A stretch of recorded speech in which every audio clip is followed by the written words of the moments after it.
En Catarroja enguany s'ha replegat la palla en les parts baixes, ha sigut excepcional per el tema del canvi climàtic. Estem evitant la crema precisament en concordància amb el que manda Europa i la Conselleria, perquè no volem agreujar aquest canvi climàtic, a veure si això ens entra al cap, i s'estan fent totes les bones pràctiques que són factibles. Enguany, i ja saps que l'any passat ja se va practicar una altra cosa, enguany ha sigut la possibilitat de replegar tota la palla estancats, que són on més problemàtica se pot produir.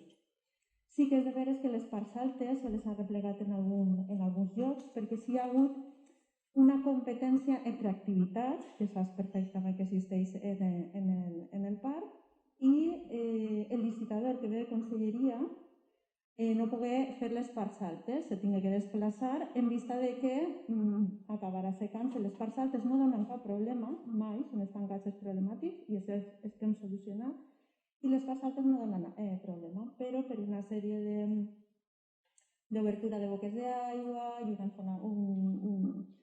un accés d'una sèquia que donava problemes, el licitador no va poder continuar. Evidentment no podem tindre la SIC, el licitador espera tot el parc, per tant, continua fent feina. En espera de que les parts altes, que no hi ha problema de que se sequen, continuarà replegant-se la palla. Ara, què hem tingut? Una dana. Això és problema de la Conselleria? Això és un problema en una torrencialitat absolutament anormal que puguen dir que s'ha fet un tractament que no tocava? Vale.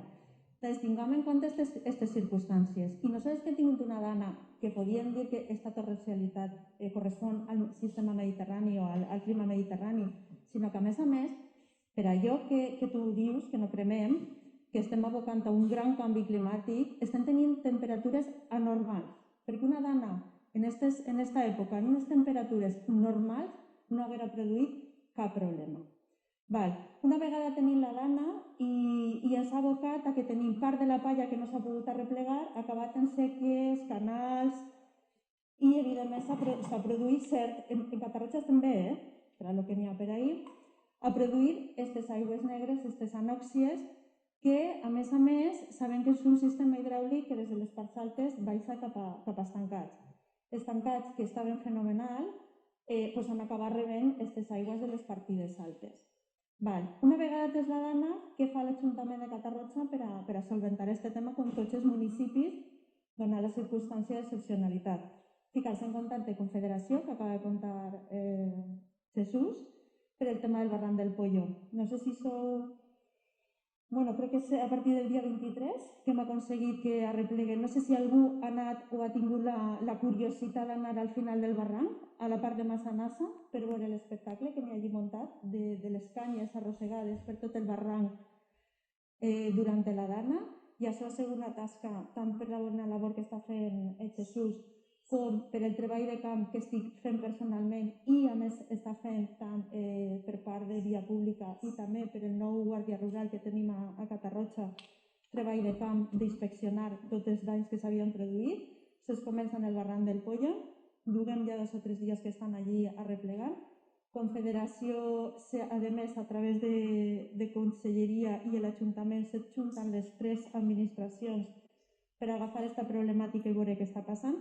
I no sols se compromet a rentar tots els cauces, tots els llits, sinó que a més se compromet a desviar aigua altra vegada de qualitat per a aquesta situació i intentar controlar-la. Des de l'Ajuntament de Catarroja estem en contacte amb les 3 administracions constantment.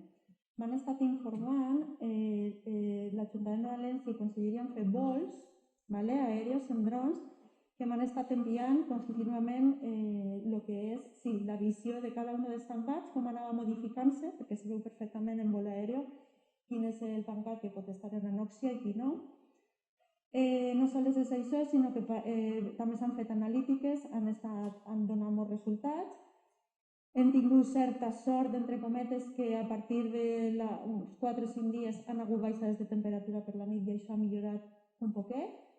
I després, no sols hem tingut la informació, sinó que a més sabem que des de l'Ajuntament de València s'està controlant el nivell del llac per a que d'una forma suau i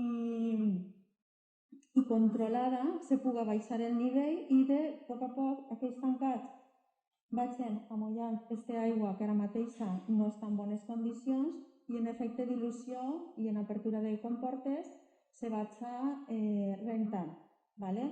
Però sempre en la visió, que és la que ens han traslladat a tots els ajuntaments, de preservar el llac, perquè en aquests moments el millor que se pot fer és deixar aquesta aigua com està en estancats, ¿vale? Hem tingut la sort de que baixaren un poc les temperatures i ja t'he dit que el Sardina, per exemple, en Catarroja, pues estàvem en un nivell molt baix d'oxigen i ara ja estàvem en millors nivells. Avui m'han enviat també fotos de zooplàncton i macròfitos, increïble, vull dir, no estem tan mal. Després, l'altra vessant era replegar aquesta palla que s'havia quedat tant en sèquies, canals com camins, ¿vale? El treball de camp que hem fet així, no són les dels barrancs, sinó d'esto, han vist que en Catarroja no ho teníem malament, perquè com havíem replegat molta palla, realment no ha pogut arrossegar-se molt als canals. Sí que n'hi ha un punt en el camí que va al port, ¿vale? Que ha sigut informat per el guàrdia rural, i estàvem esperant si Conselleria feia aquesta replegada a nivell del parc o ja actualment els ajuntaments. Donat que n'hi havia molta urgència en Benifallet i en altres poblacions que han tingut molta més problemàtica que nosaltres, i el poc que tenim nosaltres així s'ha fet càrrec l'Ajuntament.